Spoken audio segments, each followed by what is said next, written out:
Everybody ready to go live? Got your lipstick on? Delegate Ciliberti is in traffic, so he'll be about 10 minutes late. He's on his way. Okay. Okay, we're live. Good evening. I'm Delegate Robin Lewis. Welcome to the Land Use Subcommittee meeting or work session of Environment and Transportation in the Maryland General Assembly. It is March 10th. Thanks for joining. We have a full agenda today. We will review House Bill 453, House Bill 1193, House Bill 1434, House Bill 503, and House Bill 466. And I believe we have about an hour. I'm not sure, but I believe there is another subcommittee meeting after this that might conflict. Do you know if that's the case, Ben? I'm not sure. I know that there's been meetings this morning. Okay. Well, then we will just do our best. If I hear any noise about a 6 o'clock meeting, we'll try to move I quickly. think but- that's it for us, Chair. That's all I see on the website. Land use is last. So. Okay, great. Well, then we can flex a little bit. I'll try not to keep you guys too late. But let's go ahead and get started. So we'll start with House Bill 453. Ben, would you like to walk us through this one? Great, thank you. And there is an amendment, so I'll pull that up. Thank you. And while you're pulling up the amendment, I'll just mention that we do have some stakeholders who've been invited, some guests, and we normally, in Environment and Transportation, our committee norm is to have guests stay muted with their cameras off unless they are asked a direct question. So thanks for being here, guests. Go ahead, Ben. Okay, and thank you, Chair Lewis. HB 453, the title is Anne Arundel County Impact Fees. What this does is there's no fiscal impact, there's no unfavorable testimony. The bill is supported by the county executive. The delegation vote was 11-5. Currently, the state gives Anne Arundel County the authority to grant exemptions from or credits against development impact fees for nonprofit entities, which you can see here in the bill in subsection B1, Roman 1. But the bill is adding moderately priced dwelling units, ADUs, and then let's see, it's called if the infrastructure for the county or workforce housing. So that's pretty much the bill. Yeah.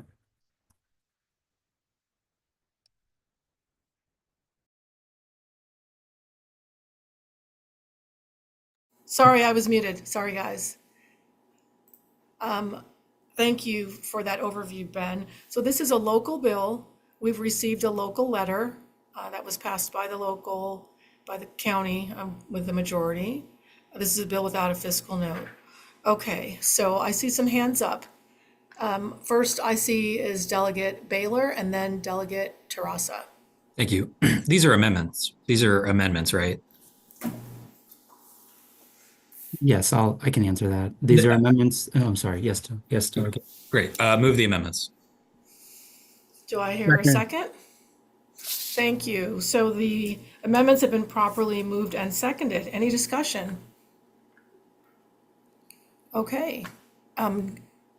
Is there Delegate Terrassa? I see your hand up. Thank you, Madam Chair. So I know this is a local bill, and so I'll be voting for it. I do have some concerns, but just the question I have is, it says no fiscal impact, but it has local fiscal impact. I just want to be clear because it's taking away impact fees or would take away impact fees if they pass something in conjunction with this. Is that right? Can you answer that question, Ben? Yep, 1 second. So yeah, I looked at the fiscal note there. Again, no state fiscal impact. There's a potential decrease in Anne Arundel County revenues from the development impact fee to the extent they grant additional exemptions or credits. So it could have pretty significant impact, but okay, it's a local bill. I'm fine then. But I would have concerns if it was broader. All right, any other discussion? Okay, the bill's been properly moved and seconded. I'd be happy to Madam Chair, entertain- Madam Chair. Oh, sorry, Delegate Holmes? Yeah, Please we go are ahead. still on a motion for the amendments. So we'll pass the amendments first and then the bill is amended. Yes, sir, thank you. Okay, the amendments have been properly moved and seconded. All those in favor say aye. Aye. Aye. Any opposed? Move the bill as amended. Second. Great, the bill as amended has been properly moved and seconded. Any discussion? Great, all those in favor say aye. Aye. Aye. Any opposition? Okay, the bill, amended bill passes unanimous. Thanks, everybody. All right, let's move on to our next bill, House Bill 1193. Ben, take us through this one, if you would. One moment, thank you. Just gonna put it in. Gives us all a chance to scroll through our pile of bills. Okay, thank you. So this is also, has some amendments, Ben, I think? That is right, Chair Lewis, and I have the screen up now with the amended version of the bill. Let's see here. So the title of the bill is Housing Development Permits, Local Reporting Requirements, the Maryland Housing Data Transparency Act. It's cross-filed with Senate Bill 944. The fiscal note states that general fund expenditures increased by $86,000 in fiscal year 2026, and that future years reflect annualization and inflation. As amended, the bill requires counties. And just generally, this relates to county reporting on development permits issued that have a residential housing component. And it also gives local municipalities the option to report. The first part of the existing law of which this bill is added into, you see in subsection A, local jurisdiction was at least 150,000 residents. Then we get into the bill here, subsection C. It's just applying to counties, no longer just local jurisdictions in this subsection, which is where the bill is. So it does give counties the option to report here in the added to. This was based on testimony from MML that was concerned that it might be burdensome for local municipalities. But just getting into like the details a little bit more, these counties that have over 150,000 residents need to report on the data you can see enumerated here. And again, the local municipalities have the option to report.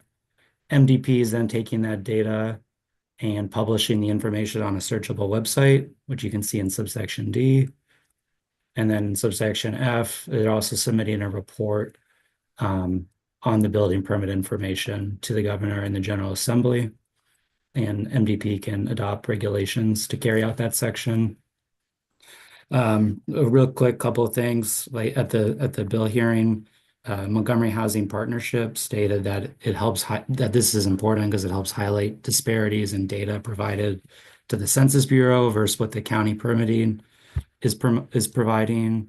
There's no county objection because there's no burden on them. They should be able to easily provide the data at the end of each month, and this helps centralize it at the state level. MML's testimony was addressed. Baltimore City submitted testimony that they were opposed because of the resources involved. DHCD was provided some comment on that, stating that it's that information that's required in the bill is already collected by Baltimore, and they've been able to establish data sharing agreements in the past. So it should be a similar arrangement with sharing this data.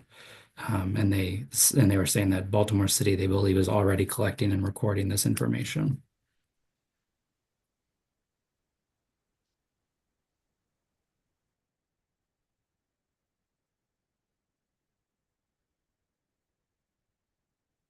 I think you're on mute, Chair Lewis. I am. Thank you, Ben. Thank you for that overview.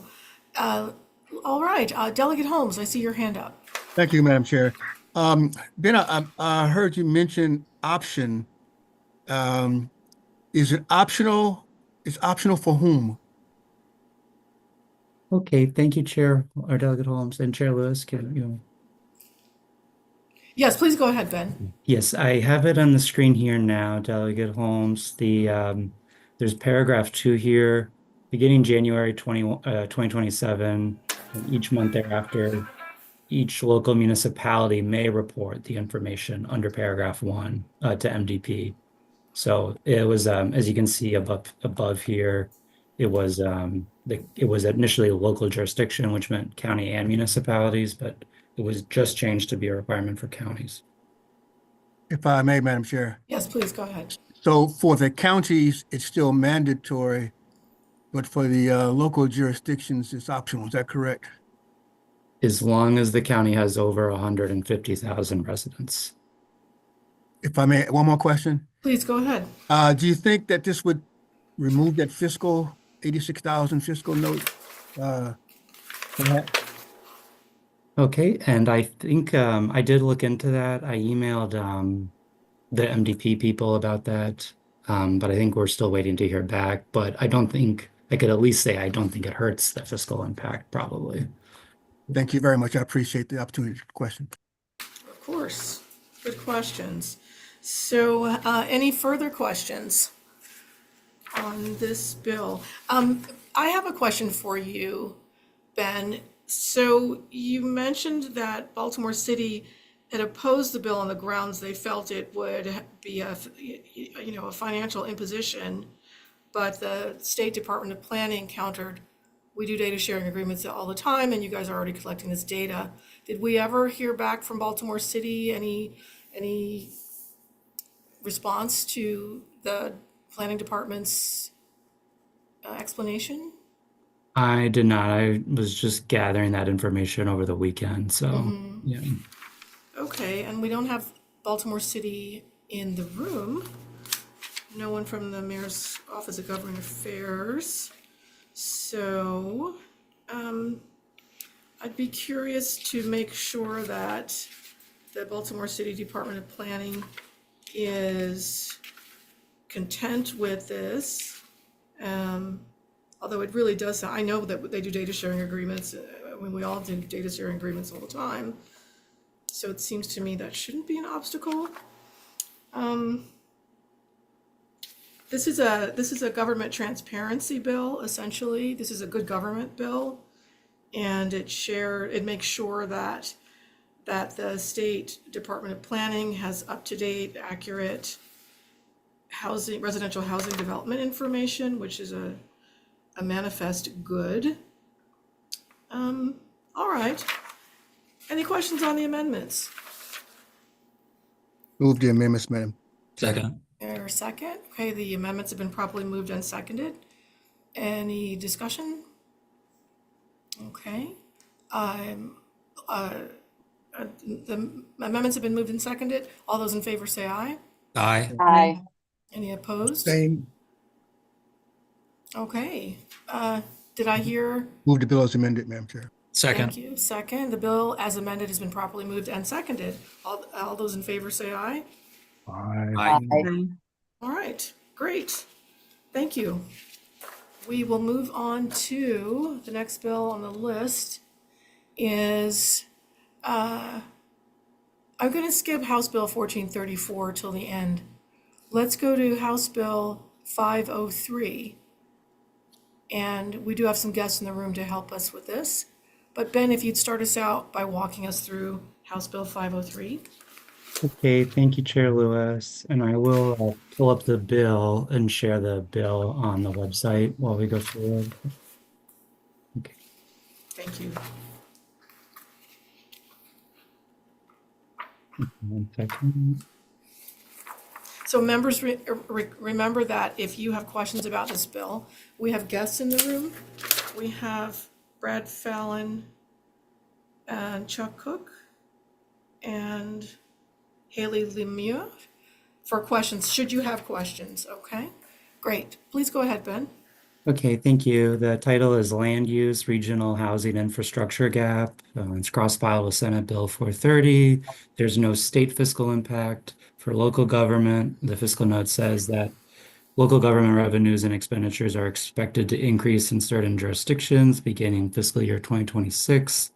The note goes on to say that DHCD's analysis of which jurisdictions will have a local housing infrastructure gap on the bill will determine the expenditures and expected increase for at least some local jurisdictions in Baltimore and the Washington suburban regions. The bill imposes a mandate on local government. Okay, the bill is, yeah, that's kind of like the short title says there, housing for jobs, the amount of jobs for available housing units. Those are kind of some like the general themes and trying to promote, I guess, adequate housing for people based on the employment opportunities. So let's see, the first part is just make sure that this bill applies to charter counties. The next part is that it applies, making sure it applies to Baltimore City.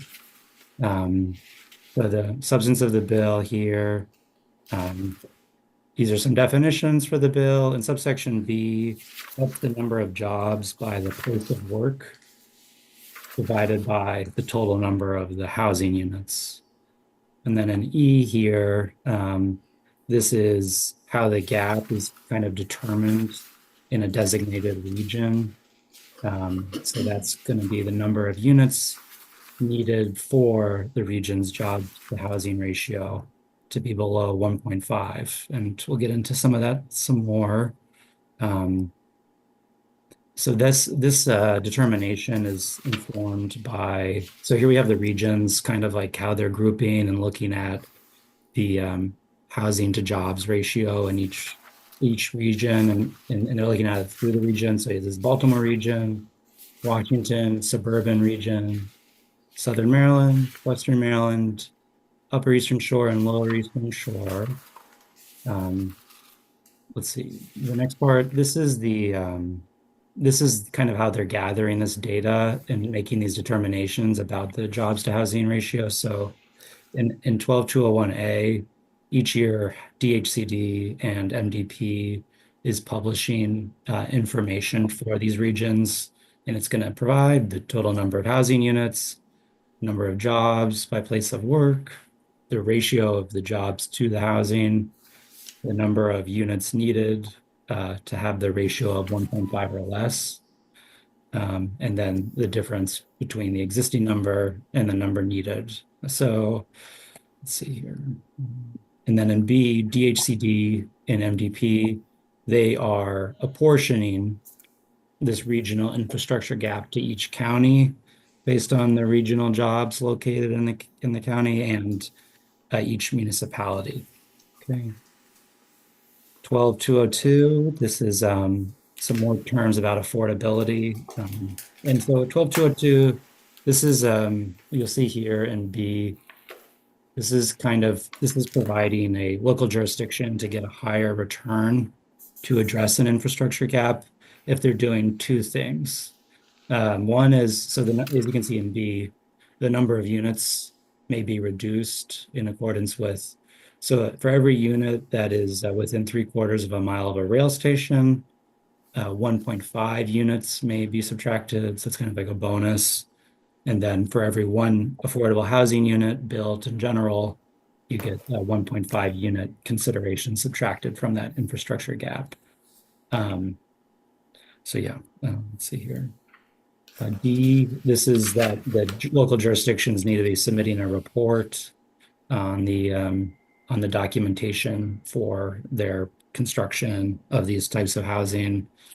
12203 relates to zoning and adequate public facilities, because concerns arise about like adequate wastewater or water facilities, adequate school ratios, building your industrial areas.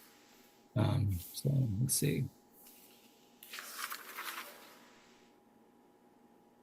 I'm getting to the substantive provision. Okay, so subsection B here, this is provides that the this section applies only to a local jurisdiction that has a local housing infrastructure gap that's greater than 0 units. And so let's take a look at C, and then I'll explain that a little bit more. There are jurisdictions, as you can see here, a local jurisdiction that is subject to, as like that this section applies to under B. The local jurisdictions have an affirmative obligation to expeditiously approve development. And again, that's those that have a local housing infrastructure gap that's greater than 0. So that greater than 0 refers to the jobs to housing ratio. So just a little bit more clear, if a local jurisdiction has a ratio below the 1.5 that we've been talking about, this section won't apply to them. But if it's above 1.5, it will apply to them. And I think Brad provided like a chart here about that kind of illustrated some of that data. And so the 2 regions right now on this report indicates that that's the section about expeditiously approving development applies to the Baltimore region and then the Washington County region. And then the counties are there underneath each section. Let's see. So yeah, in keeping with this requirement to expeditiously approve housing, if they're going to be if a local jurisdiction is going to deny housing, they need to cite a few. They have to provide a few grounds as the basis for it. So they can either provide, as you can see in E1, public health and safety, E2, the denial or imposition of conditions is required to comply with state or federal law. And E3, it's located in an area with inadequate waste or wastewater facilities. E4, and then again, each one of these are qualified by and there's no feasible method to service the housing. E4 is located in an industrial area, conservation or agricultural area. E5 is like another one of the grounds where at the time there's a school attendance area that exceeds 100% of their current capacity. The next ground and the last ground is it does not comply with objective written development standards that the development project. And then we're almost done. The F is about local jurisdictions need to support these claims. And then G allows a proponent of a housing development to bring an action in the circuit court. So. Okay. Thank you. Thank you, Ben.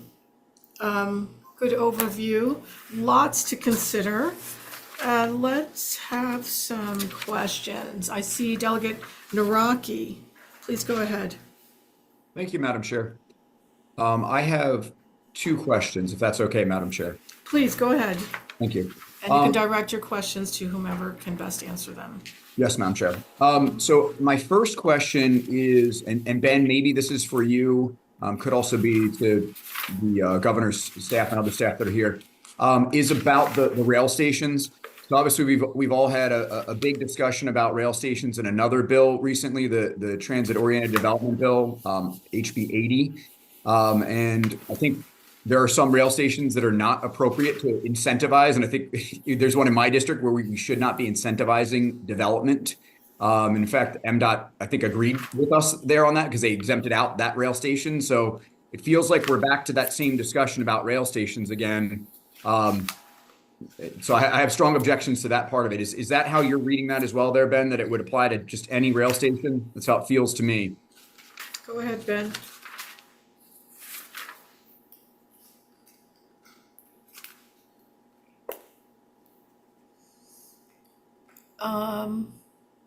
Did we lose Ben? Ben, did you want to try to answer that? If not, I can ask someone else. I did it. Sorry, I was on mute, I think. Oh, that's okay. I know the feeling. Go ahead.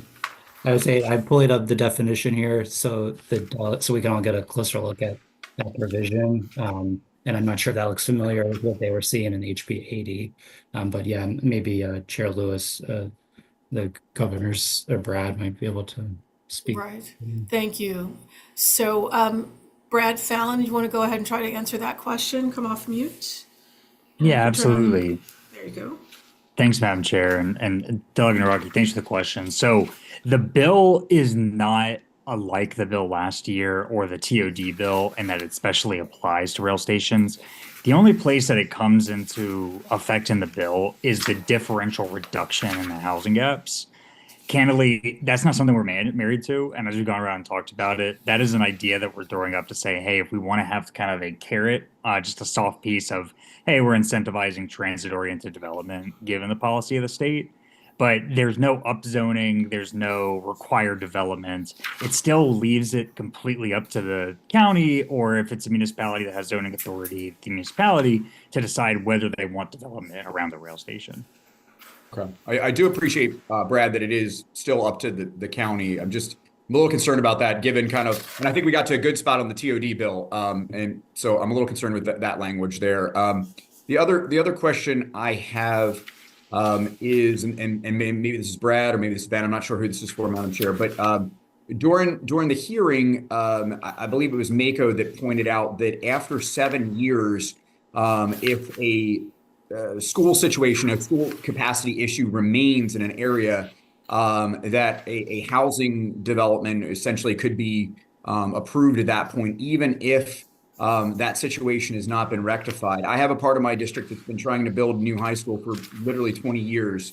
High schools are very expensive, hundreds of millions of dollars. There's not been a good land site for it. And so it's been a major issue.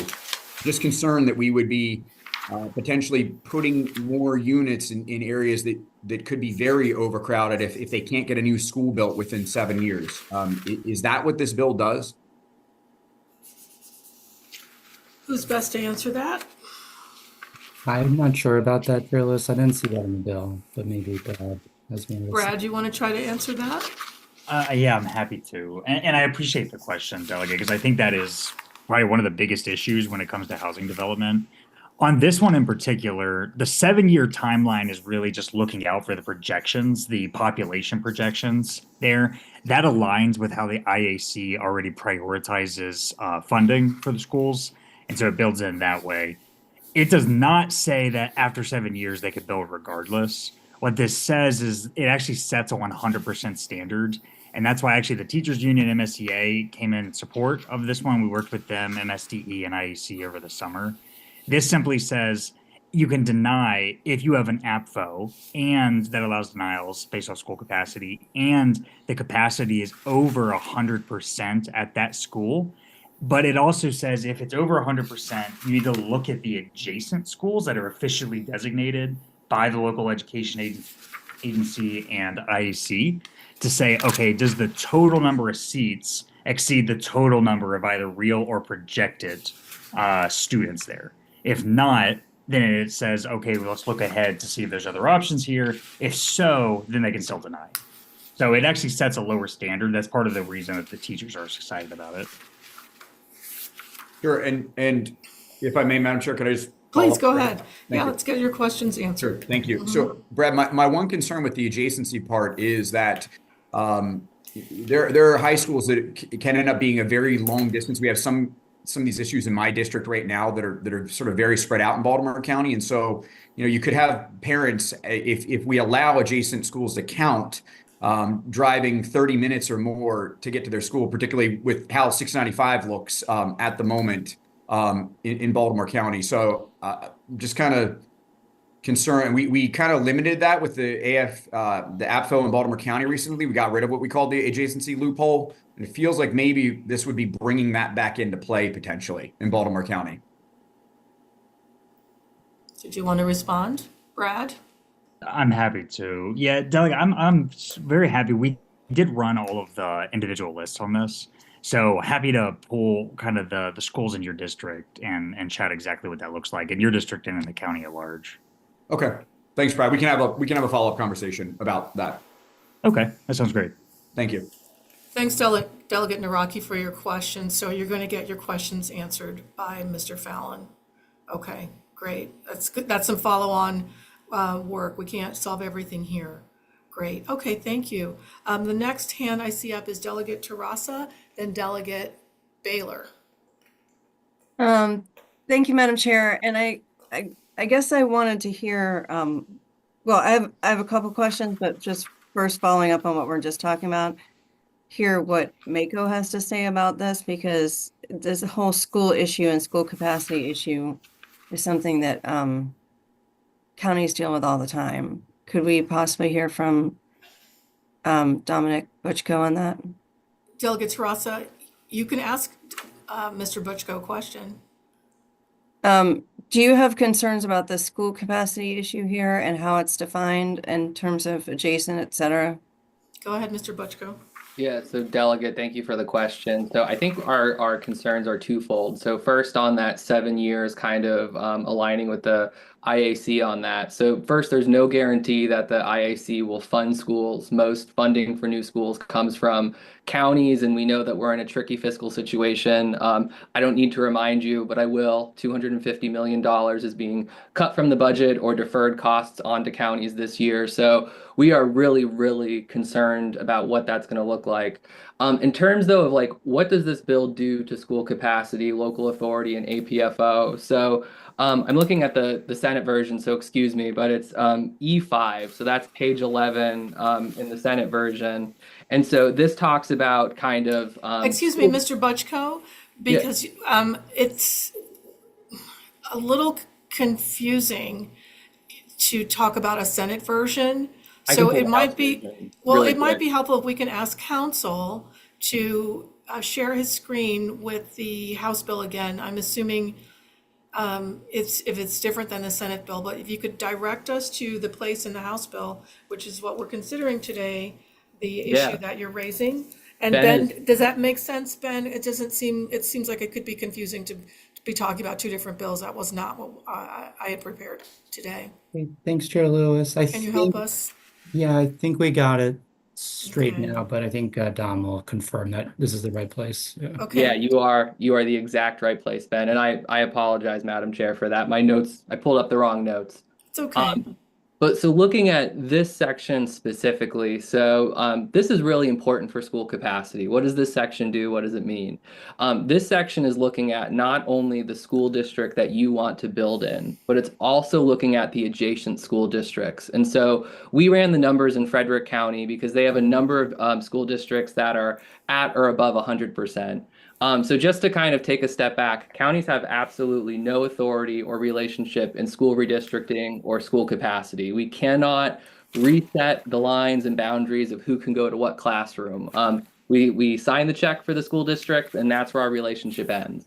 What this provision says is that if you have a school district that is at 100%, but you have neighboring school districts that are not at 100%, a county can't deny that project then. So if you have a school district that's at 125%, but your neighbor's at 80%, a county can't go in then and deny that development. So you're still going to see that overburdened classroom in that district that's at 125%. And that's really at the crux of what counties' concerns are. Okay, thank you. Delegate Terrassa, did that answer your question or your Yeah. concern? That concern, but I was a little surprised to not see any amendments. Are we not getting any amendments on this bill Ben? where we are right now, or are there some in the works? Ben? I think my understanding is we were discussing the bill today. If people want to talk about amendments, yeah, but I personally, I don't have any amendments for the bill. Okay, well,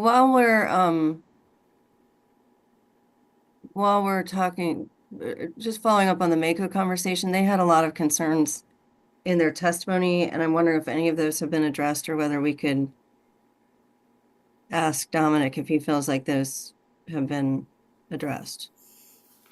Mr. Butchko, do you want to answer Delegate Terrassa's questions? Yeah, so Delegate, again, thank you for the question. We did have our first substantive meeting with the governor's office on Friday to discuss Mako's proposed amendments. I think the best way to characterize that right now is there's definitely a significant gap between our position and their position. That being said, I know we talked about getting another meeting on the books and kind of continuing the conversation from there. Okay, great. That's good.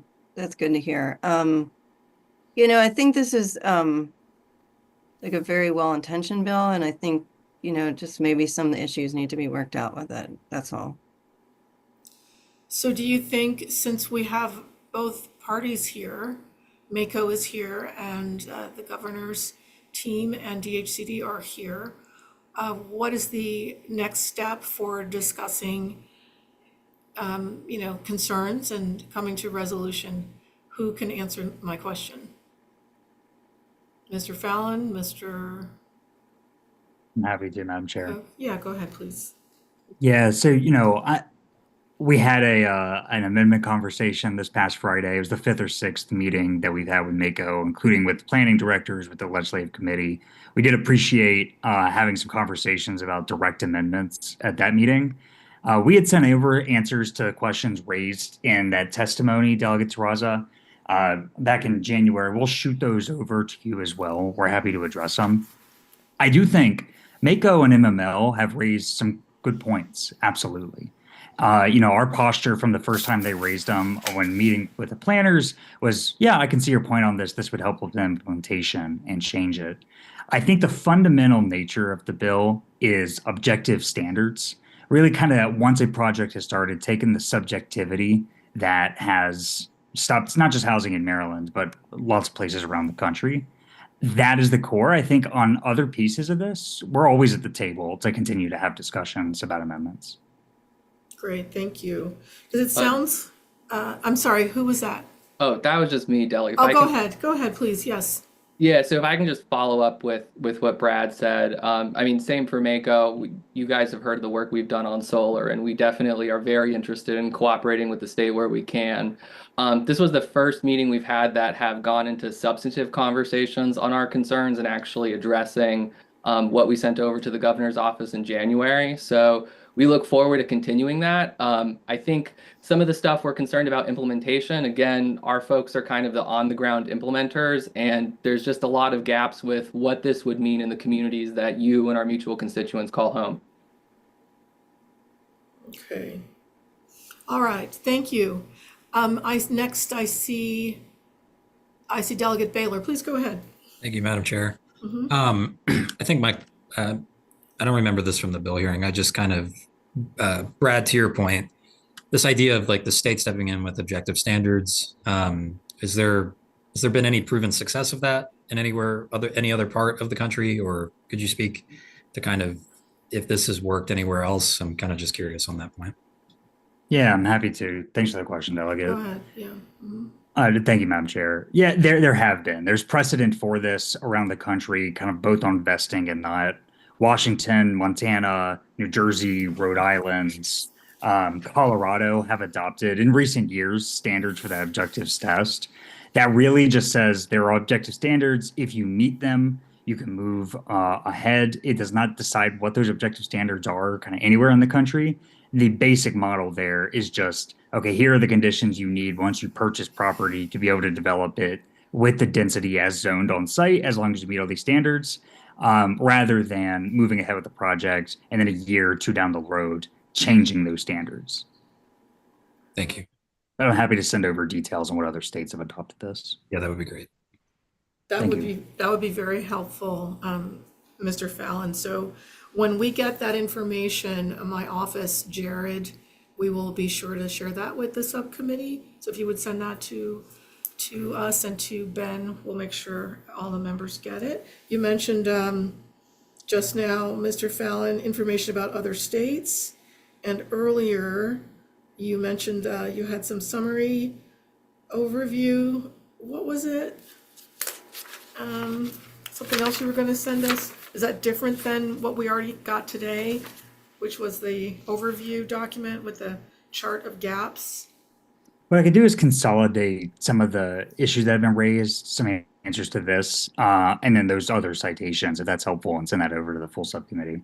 That would be wonderful. That would be great. Absolutely. Please do that for us, who's got questions. And Delegate Naraki wants to take another bite at the apple. Thank you, Madam Chair. I appreciate a second bite. Go ahead. This is probably for Mr. Fallon. Brad, my question would be, if a project is approved and a developer does not do something with it, say for 10 years, or any long period of time. Baltimore County has and I can't recall the amount of time. I'm sure many counties do. They have where a project, if you've had no action on it, then that project is essentially dead, for lack of a better way to describe it. How would this bill impact that? Because obviously, like a decade, a lot could change a community in a decade, for instance. So I'm just curious how it would impact that. Yeah, so it has no impact. It's whatever the local jurisdiction said. So if they say, hey, this is good for 1 year, still good for 1 year. Okay, thank you. Great, thank you. Any other questions? Delegate Terrassa. I just wanted to follow up on that, what you said, Brad, about not changing anything, because doesn't this have, and you said something about vesting, and I'm sorry, I missed exactly what you were saying about the vesting, but I think one of my concerns here is about the shifting of the vesting, which I think really fundamentally changes a lot locally. And I'm just wondering if you could say some more about that in terms of Delegate Naraki's question. Okay, in terms of like how long it applies, Right, because is doesn't that it your change thinking? it? Because you were saying that it doesn't really change anything. It's just whatever the counties are saying, whatever the county regulation has. But doesn't the changing of the vesting really shift that? So let me try now. Make sure. I'm sorry if I'm being dense, but I think I understand the point here. So, and I know you know a ton about this. So, 18 other states have early vesting. We're one of the later vesting states. Yeah. For those that aren't familiar with that term, and to answer your question, that just means, essentially, when are you able to just move forward with the site almost by right? Once you have started development. We've all seen cases where, you're a year in, and then somebody says, okay, hey, we're actually going to downzone the site, right? Or we're going to make it impossible to move ahead with the project as it began. This says the counties, municipalities, whoever has land use control here can set any objective standard that they need, right? So whether that is density or setback or all sorts of things, right? Height, or parking requirements. This just says, okay, if I purchase some land and I come in and I meet all of those requirements and I go through the application process and I get my building permit to start moving ahead, that at that point, a county couldn't come back and say, hey, I know this was zoned for, I don't know, multifamily. We're going to make it single family, right? And then it just stalls the project. It does allow them to move ahead. It doesn't stop them from rezoning in the future, right? From changing any others. Right. I'll stop there. Yeah, but just to follow up on that, right now the vesting is, certainly when they pull the permits, that doesn't, hello? Uh-oh, I thought I disconnected. Sorry, I got it.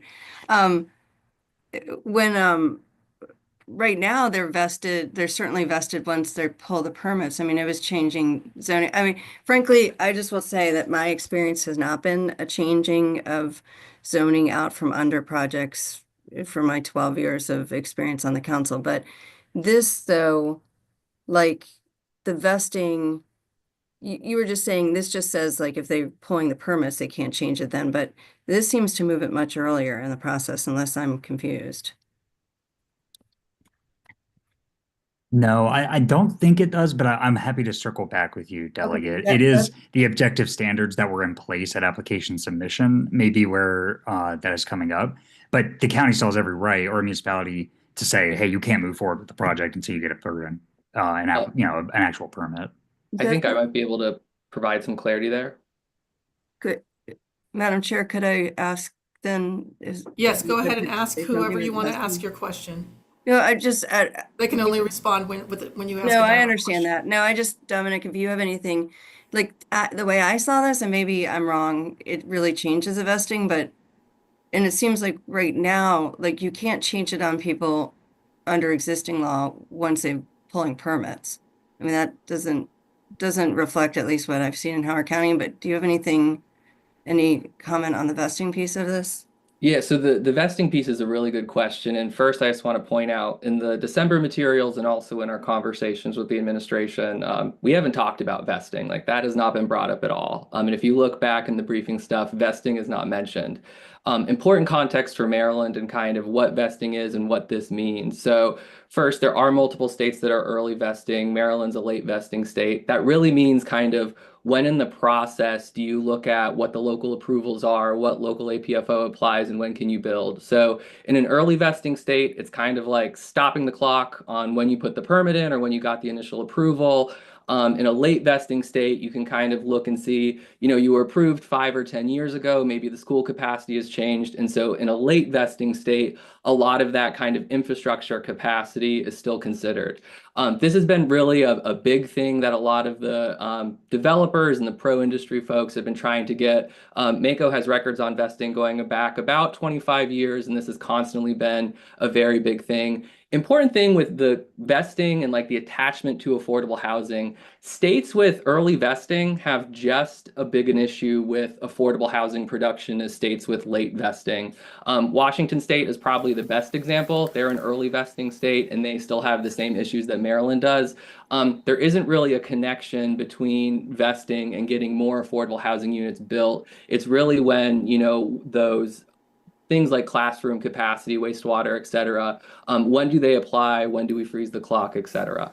Okay, and just a follow-up comment. My experience in Howard County is that projects get in line for school capacity, and once they have their school capacity, once they're given their school capacity, that can't be taken away just because the schools are overcrowded. So I just want to mention that. I don't know that that's a question for anyone, but yeah, I just think I'll take a closer look at it. I could talk to Brad offline. I appreciate it. Great, thank you. Thanks for the thorough answers. It sounds like Mr. Butchko and Mr. Fallon, the two of you will be having follow-up conversations. It also sounds like Delegate Terrassa had some follow-up questions she'd like to ask, I think, of Mr. Fallon, am I right?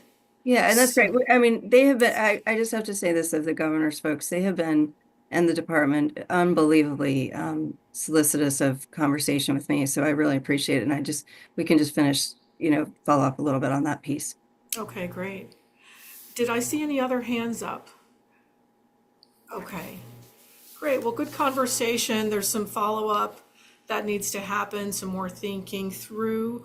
And with that, I would recommend that we come back to discuss this bill further. I'm not sure when, it'll need at least a couple days, but it is crossover week. So I would just ask that for members who have questions that need follow-up or new questions that emerge, I would just ask that you turn to our committee counsel, to the governor's team, and to the DHCD team for answers. And we will get this bill scheduled for a follow-up discussion as soon as it makes sense. All right? Great. Everyone's smiling and joyful. Wonderful.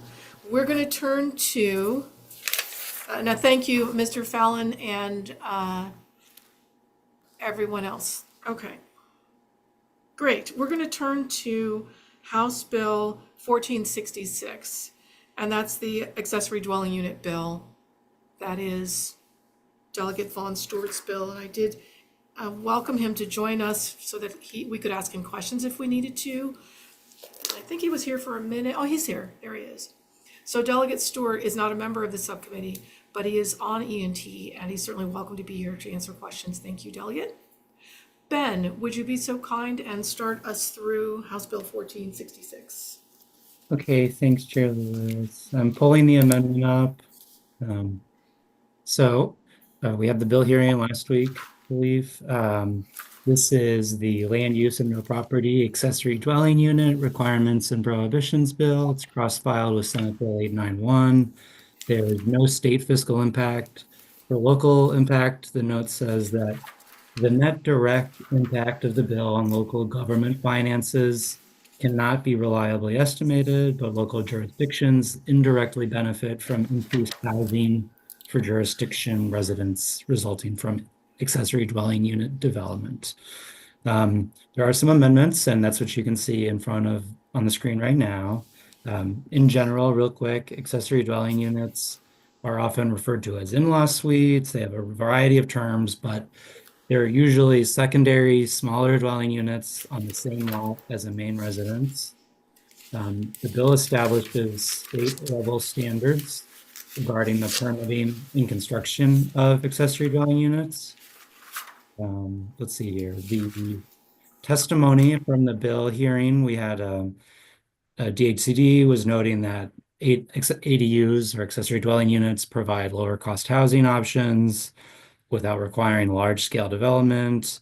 AARP was stating that ADUs are flexible housing options to provide economic stability and caregiving support, particularly for older adults. And yeah, so Maryland Realtors were noting that local zoning ordinances make it difficult or expensive to add an ADU to existing property. This bill is somewhat the implementation of the recommendations made by the Accessory Dwelling Unit Task Force, which submitted its final report in May of last year. And let's see. So now turning to the bill, there was some unfavorable or favorable with amendment testimony.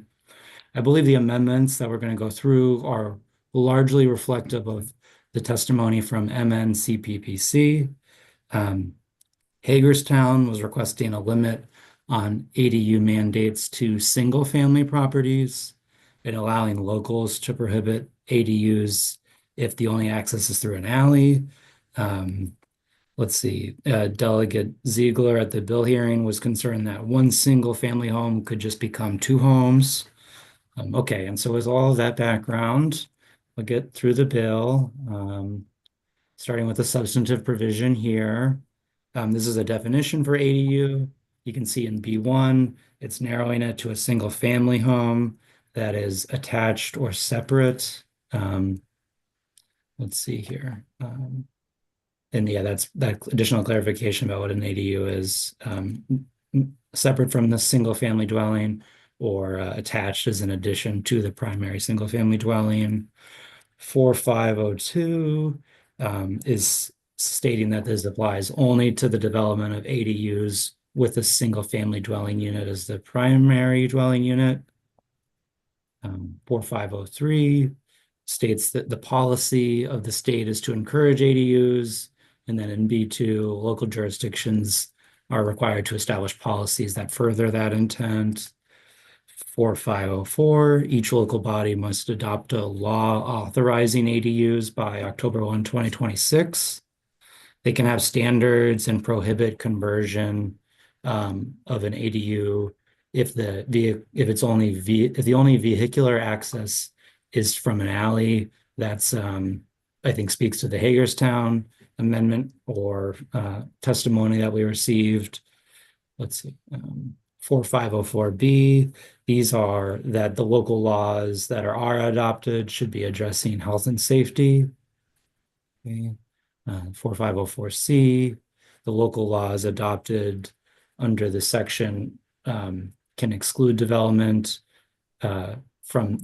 shall exclude the development of an accessory dwelling unit from the density that currently applies to that parcel of land. 4504D, this is a local law cannot establish setback requirements that exceed the existing accessory structure setback requirements from the side and the rear lot lines. And then it also goes on to say that they can't use subjective criteria when setting conditions for approval of a zoning use permit for an ADU. Moving ahead, 4505. This provision is providing that the local jurisdictions must approve or deny an application within 90 days.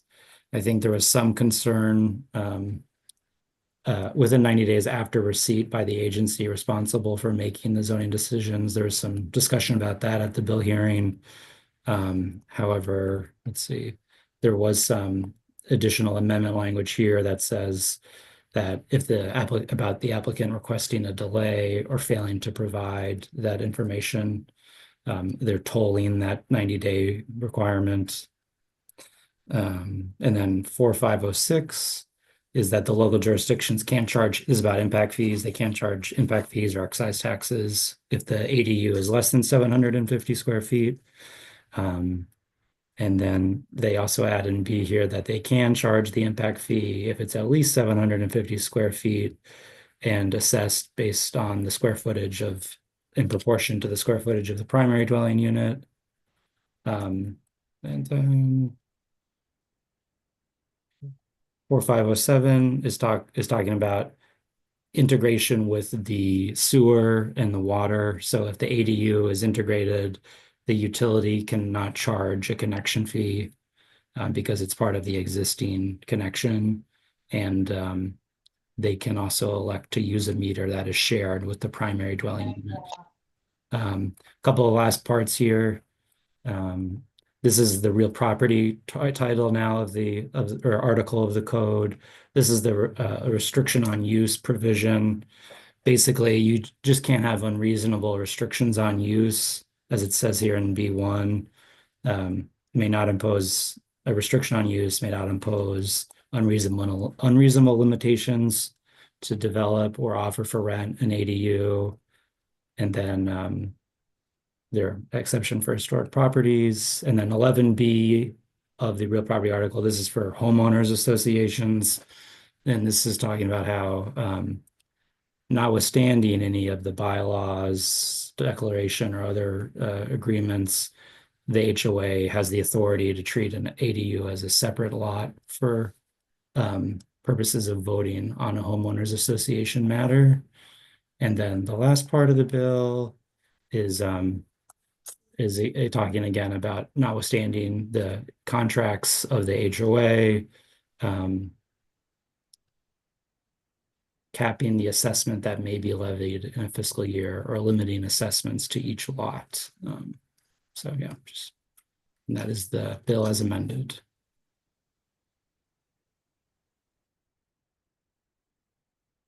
Thank you, Ben. Thanks for that walkthrough. So there've been a number of amendments since the bill was heard, and it looks like these amendments were designed to address some of the concerns, some of which you enumerated at the beginning of the call, Ben. So there's a lot to go over here.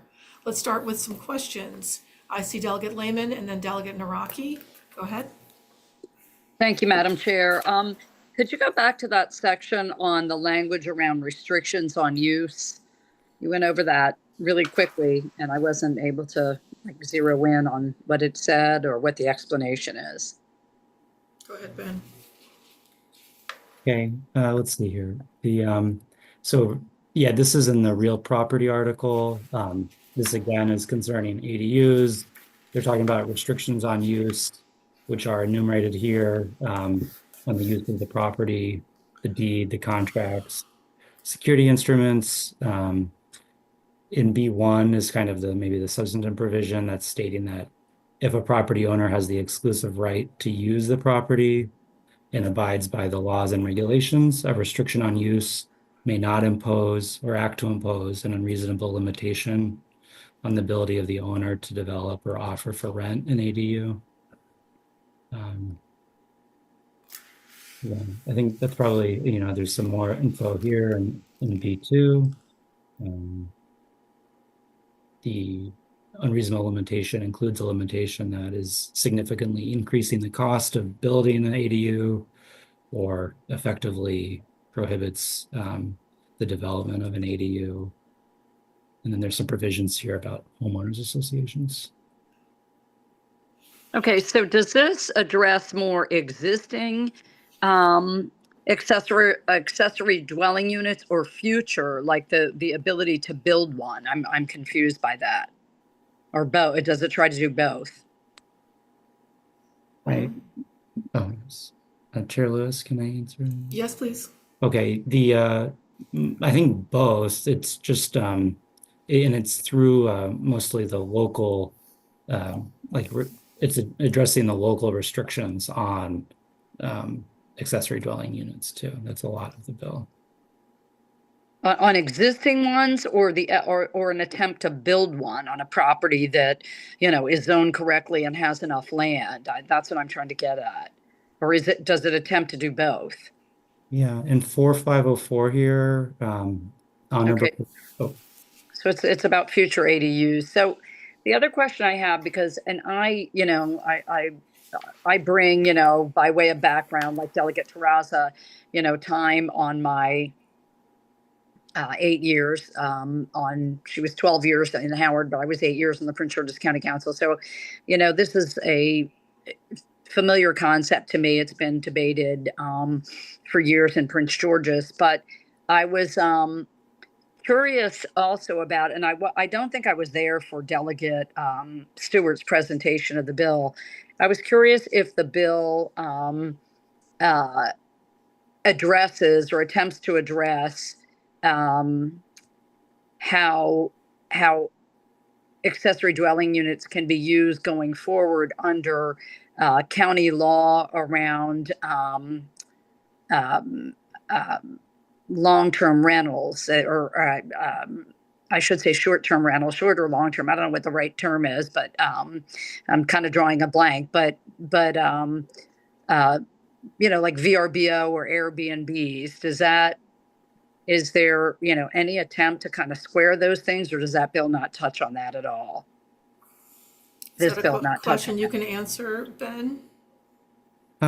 yeah, I'll give it a shot. I think, I don't think it's explicitly getting into the rental of accessory dwelling units. I mean, they have this provision here about the restrictions on use, which we looked at. A restriction on use that concerns a deed, the declaration, the contract. That's not necessarily for this local law though. So I think there's a lot of discretion still for local governments. And then I guess the last thing was, I think at the bill hearing, there was mentioned briefly about the goal, not wanting, leaving a lot open to local governments to address still, and then also being a little bit wary of too many different qualifiers because it could limit the general purpose of the bill to encourage ADUs. But yeah, maybe Chair Lewis, I don't know, maybe. Yeah, thank you, Ben. So, but just to make sure, Ben, my reading of the bill, there was no explicit reference to short-term or mid-term rentals of any kind. And I'm curious, since we have the bill sponsor on the call, if he could talk about intent as he was developing this bill. Delegate Stewart, if you could chime in, was there any intent on your part as a sponsor to address or shape any policy around short or midterm rentals? Well, thank you, Madam Chair. I appreciate being summoned. I have to say, as someone who doesn't get invited to subcommittees and aren't my own ever, it feels great to be summoned. When your camera's been off for a while, I kind of feel like I know what the advocates and lobbyists feel like. So thank you for that, and thank you for the invitation. It's nice to be back here in my old stomping grounds. So I think that Ben was right on everything he said, as usual. I have really no intent one way or another with the Airbnbs. I can't imagine why a city or county that was having negative impacts of Airbnbs wouldn't want to regulate the conversion or the use of ADUs as short-term rentals, but this bill does not prevent them from doing so whatsoever. I would just say, just broadly or globally, I am very vulnerable to the charms of Dom and Angelica, and the amendments that are before you are just all of the Mako amendments. Like Mako we were like, hey, Vaughn, here's 12 amendments. And we just said reflexively, okay, we will take all 12 of the amendments and no one else's amendment. Some of them overlap a little bit with the planning boards. So that's what's before you, is really, I think, a bill that is not exactly what the task force said, though it's, I think, pretty close. And it's not exactly what I would love, though it's also pretty close. But it's really a bill that is meant to start a conversation about ADUs in all the local jurisdictions, but not be too heavy-handed about how they do that. Okay, well, that is very helpful, Delegate Stewart. And I figured as much, but I just know in my time on the council, we spent a significant amount of time in crafting a short-term rental law. And it was obviously very heavily lobbied against by the hotel industry in the DC area, but we tried to be very careful to be mindful of neighborhood concerns around, noise and potential, crime and parking issues and on and on and on. And, that discussion was, and that policy was debated at length. So I was just concerned that there might be, after all that time and effort was put in, that there would be an issue with the local efforts on this front. And I'm sure other counties have been through the same, and municipalities have been through the same thing. So Yeah, no, for sure. Yeah, I mean, in fact, I carried the bill with Mako last year to allow more counties to regulate Airbnb. So this is definitely not some sort of like covert, secret Airbnb bill. no, I didn't think so. But thank you for that, and glad to hear you coordinated so closely with Mako. Thank you, Madam Chair. Appreciate All it. right, thank you. Okay, I see Delegate Tarasa and then Delegate Naraki. Go ahead.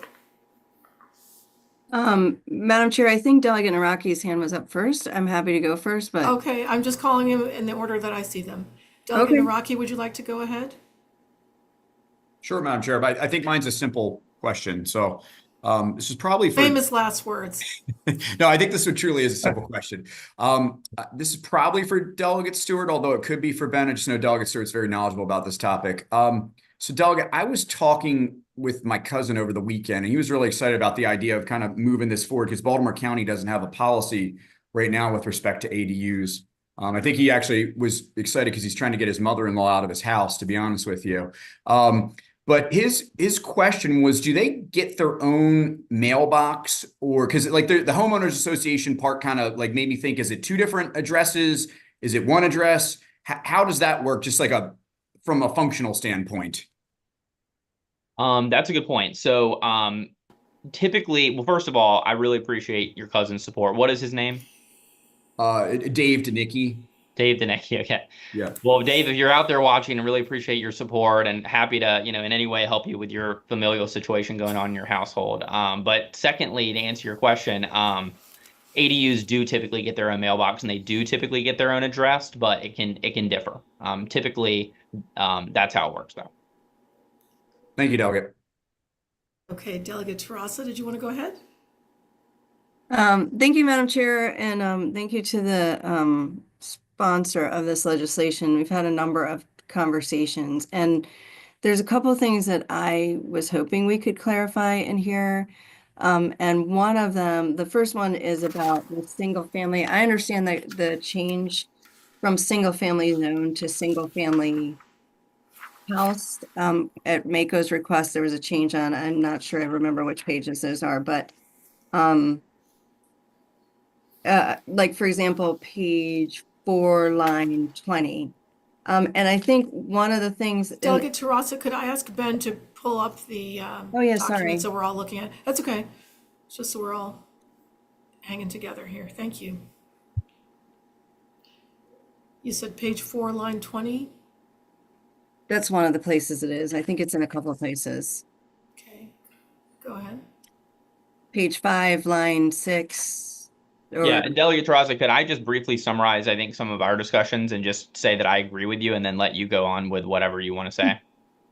Thank you. Okay, yeah. So first, I think where you're going here is, I think that singling out single family detached homes, so that doesn't apply to townhouses, was one of the concerns Delegate Tarasa raised. I'm cool with Ben clarifying that with an additional amendment for the committee to say it's single family detached. I think that was a good point by Delegate Tarasa. Number 2, Delegate Tarasa is concerned about what she calls double density, which basically means that the ADU would like look similar and be like the same size or maybe even bigger than the original single family home, which is not the intention of me as the sponsor. And so I think she is interested in an amendment basically saying that the ADU can't be more than 75% of the size of the original detached single family home. I'm also cool with that. And then third, she most recently just texted me like 45 seconds ago and is worried with the language about unreasonable restrictions on rent applying to cities and counties' restrictions on short-term rentals. So I would be cool with an amendment basically clarifying that it is not unreasonable. It's not an unreasonable restriction on renting out ADUs for counties and cities to just adopt their general restrictions or regulations around short-term rentals. So there we go. So hopefully that was a time saver for everyone. But Delegate Terraza, obviously, if you have more questions. I think that was a great time saver. You said it much more succinctly than I was about to, so that was super helpful. Along the same lines, I just wanted to mention some language that maybe we could discuss offline, depending on what's happening today. But following up on Delegate Ziegler's concerns that Ben summarized about the concern that this will just be two houses in the same place. So I appreciate that you're cool with the 75% of the size of the original house. And just make sure that the second house is a smaller, like what we're talking about is something that's accessory to the first one. But I was concerned about some of the language that was struck about ownership, and I'm happy to talk to Mako offline to try to understand why those were crossed out. But there was a couple of things that there were a couple of places where it said something about whether the person developing the lot owns the lot. And the reason I think that's important is I don't want it to be just that the developer can do two from the beginning. We want this to be something that's accessory and helps people who are living to stay in their neighborhoods or to support themselves. I'm not sure that's terribly clear what I'm saying. I can find the lines that it's in, or I can talk to those folks offline if that's better. Well, if you guys are comfortable giving us about, if we could go to 6:30, we could finish discussion on this bill and then touch on the one that we postponed, House Bill 1434. So if you guys are comfortable going till 6:30, I don't hear any big objections. Okay, so let's try to get your question answered now. Delegate Terraza, Mako's in the room. Okay. And I'm sure Ben can help us find the place in the reprint that you're referring to. So Mr. Butchko, would you try to help answer Delegate Terraza's question about making sure that ADUs really are accessories and really help the people already living there? Yeah, I think we substantively agree with that. I actually have not seen a copy of this reprint yet. So is this the particular section, this B right here? Ben? I believe so. There's the B1 here, a local law adopted. That's right. That's one of the places. I'm not sure the original language was strong enough on that either. Like, I think the point is, because I guess the party developing the lot is always the one that owns it, but the point would be that somebody who is there at the time. I know we don't want to put the restriction at this point on whether it stays owner occupied, but it should be being developed by the person who owns the property and has a house there. So Delegate Terraza, if I could suggest this, because like I said, I have not seen this reprint language yet, and I did notice one thing in here that probably should have been struck and hasn't yet. You and I do have a meeting set for later this week. Would it be better if we take this conversation offline and we can dig into it a little bit more? I'm happy to do that. That's up to the chair, but I frankly think that we probably need to talk today or tomorrow because we want to make sure we're not delaying this bill. Okay. Yeah, so thank you for your willingness to help us make this the strongest bill possible, Mr. Butchko. Time is of the essence. I don't think I have to remind you of that. And so if your sense is that there's no way to resolve this right now while we're all together, Mr. Butchko? Oh, sorry, I thought there was a second part to your thought. Definitely can try. So Let's try, please, because time is of the essence. I mean, This if I is a could, good Madam, bill. We need to get going with if I this. could, Madam Chair, sorry, I don't mean to Yes, call please. myself. Yes, Yeah, I mean, I former think chair, go ahead. Yeah, I mean, I think the core thing here that's happened basically is there's this language here that says that the person has to own or have the exclusive right to use the lot. We took it out at Mako's suggestion. My understanding is that this is already going to be local law. You're not going to be able to apply to get an ADU unless you own or have the exclusive right to use the parcel or the lot, period. So I think that it was probably taken out by Mako is redundant. However, I will say that until before the next subcommittee meeting, I will chat as the sponsor with Mr. Butchko, Delegate Terraza, and with Ben, and we will craft an amendment that makes all of us happy. Does that sound good? That sounds fantastic to Okay. me. And Mr. Chair, are you saying You're referring to the 3 amendments that you already discussed with Delegate Terrassa? Yeah, The I'll just do single-family one massive. attached, the 75%, and the unreasonable restrictions? Yes, we will do a massive gin amendment, gin amendment. I don't amendment? know. I'll come up with a better like portmanteau there, but we'll do a massive one of those for the subcommittee to review next time. Great. That solves a lot of questions right there. I'm going to ask that you please do that. That Delegate Terrassa, Chair Stewart, Mr. Butchko, and our council, Ben Voigt, please work together to craft amendments that address those questions. Are there any other questions about this bill? Because now's the time, if we have questions, to raise them. Madam Chair? Yes, I can't see you, but go ahead. Sure, very Is briefly. that Delegate Holmes? Go ahead. There you Yes, it are. is. Go ahead. Very briefly, we talked about a 75% of the original unit. I'm trying to get to something a little bit differently, in that making sure that the lot coverage is based upon the zoning. What if, for example, the original unit is the size of an ADU and they want to put a larger one in the back? So, what if, so I'm suggesting maybe we look at lot coverage, or perhaps maybe something in terms of square footage.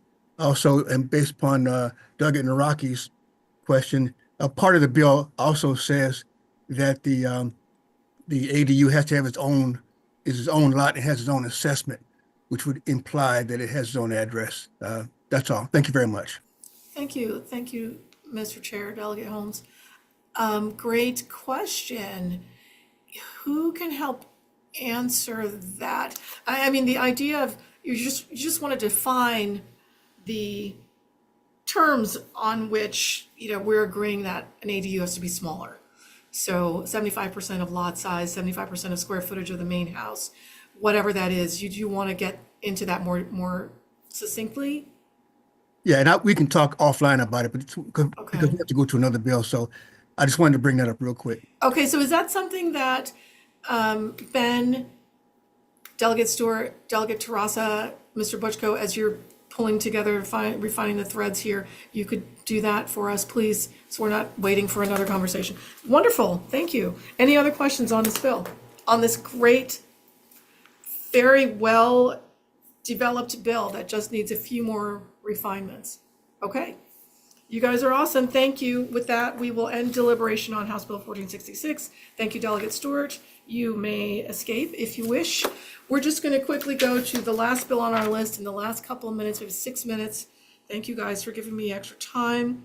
House Bill 1434. This was the Food Deserts Work Group. So I've gotten a couple of different inputs about this bill, but I think what we'll do is just quickly walk it through, ask any questions, and then see what we do next. Ben, while we're here, could you go ahead and walk us through this one? Okay, thanks, Chair. Thank you. Yes, sir. Thanks, Chair Lewis. So this is the title of the bill is Food Deserts Work Group Establishment. It's cross-filed with Senate Bill 353. There's a fiscal note, which is the general fund expenditures increased by $75,000 in fiscal year 2026. Generally, the bill is establishing a food desert work group with a number of departmental appointments. This includes the Food System Resiliency Council. It includes the Secretary of Aging, Agriculture.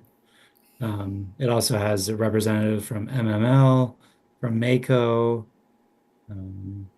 What the work group is doing, or their focus of it, is conducting and analyzing food deserts in the state, including the metrics available to measure healthy food availability index scores, health impacts in Roman 3 here of food deserts on the local population, including related environmental concerns and the economy. The amendment is adding in evaluating the availability of and use of federal nutrition assistance programs for each county and each state. And let's see here. And then the report is going to be due, and they're also, the last part is they're making a determination of the most effective way to produce a food environment report, including healthy food availability index scores for each county and legislative district. The report is, they're doing the study in consultation with the higher institutions of higher education, nonprofits, local departments of planning and zoning. And the report is going to be submitted November 1. And then there was also a couple of bits of testimony. Department of Aging was asking to be removed from the task force because of limited staffing.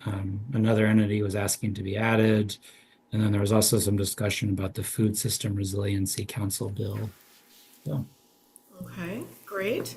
Very efficient walkthrough of a work group bill. Are there any questions about this bill? I will Madam mention. Chair, Sorry, go ahead. did you want us, are you open to me making a motion to move the bill? Thank you for asking. I appreciate that. I think there's a little bit of background work happening with this bill, and I'm not entirely sure where it stands. There's another similar bill, so I wasn't able to get an answer to that question before we convened this evening. So thank you, but I would say let's wait till we have all of the pieces together. But this is a great time to ask questions. Delegate Lehman, maybe you want to ask a question about how great you think this, or why you think this is such a great bill, or, but no, honestly, I don't think we're ready to move this one today. Thank you. All right, and if there are no questions, we will close. I'd be happy to entertain, well, I don't have to take a motion to close a subcommittee meeting, but I'll take one if you want to give me one. Motion to close, Madam Chair. Madam Chair. And second. All right, with that, we are